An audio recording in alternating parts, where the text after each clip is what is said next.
कल्पना करा, एक विमान पूर्णपणे नॉर्मल उड्डाण करतंय आणि काही मिनिटातच ते रेडारवरून गायब होतं. ना वीज, ना काही वादळ, ना काही संपर्क. हा काही सिनेमा नाही, हे खरं आहे. होय, आपण बोलतोय बर्मुडा ट्रँगल विषयी. एक असं समुद्राचं क्षेत्र जिथे शेकडो विमाने आणि काही जहाज गायब झाले आहेत, कोणताही ठोस कारण न देता. तर मित्रांनो, आजचा आमचा टॉपिक आहे बर्मुडा ट्रँगल. त्याआधी आपल्या मराठी यूट्यूब चॅनलला सबस्क्राईब करायला विसरू नका. बर्मुडा ट्रँगल हे अटलांटिक ओशनमधील एक अज्ञात क्षेत्र आहे, ज्याची त्रिकोणी सीमा फ्लोरिडा, बर्मुडा आणि प्युर्टो रिको यांच्यात आखली जाते. या क्षेत्रात आजवर अनेक विचित्र घटना घडल्या आहेत आणि त्या घटना इतक्या अविश्वसनीय आहेत की काहींना वाटतं की ते कोणतं तरी वाईट शक्तीचं अस्तित्व आहे.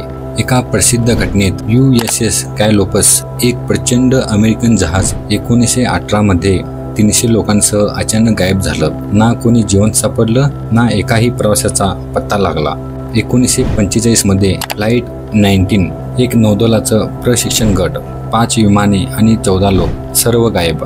त्यामागे त्यांचा शोध घेण्यासाठी शोध मोहीम पाठवली आणि ती शोध मोहीम पण नाहीशी झाली. हे नुसते योगायोग होते की काहीतरी बाहेरचं चाललं होतं, कोणाला समजलं नाही. वैज्ञानिक सांगतात की हे क्षेत्र हवामान बदल, चुंबकीय विचलन आणि मिथेन गॅसचे असल्यामुळे इथे धोका जास्त आहे. पण प्रश्न असा आहे की जगात अशी अनेक ठिकाणे आहेत, पण गायब होण्याचं प्रमाण फक्त इथेच का जास्त आहे? काही लोकांचा विश्वास आहे की इथे एलियन बेस आहे. काहींचं म्हणणं आहे की समुद्राखाली लपलेलं अटलांटिक शहर आहे. आता तुम्हीच ठरवा. आजही बर्मुडा ट्रँगलमध्ये शासकीय संशोधन सुरू आहे, पण कोणताही अधिकृत देश याला धोकादायक क्षेत्र म्हणून घोषित करत नाही. अमेरिकन नौदलच्या मते बर्मुडा ट्रँगलमध्ये इतर समुद्र इतकाच घटना घडतात असे सांगितले, पण लोकांना जो भयानक अनुभव आला त्याबद्दल कोण पण बोलला नाही. कधी कधी आपण विज्ञानाच्या पुढे काहीतरी असतं मानायला हवं. बर्मुडा ट्रँगल खरंच एक रहस्य आहे आणि कदाचित अजूनही काही वर्ष लागतील हे पूर्णपणे समजून घ्यायला. पण एक गोष्ट मात्र नक्की, ही जागा आपल्याला प्रश्न विचारायला भाग पाडते.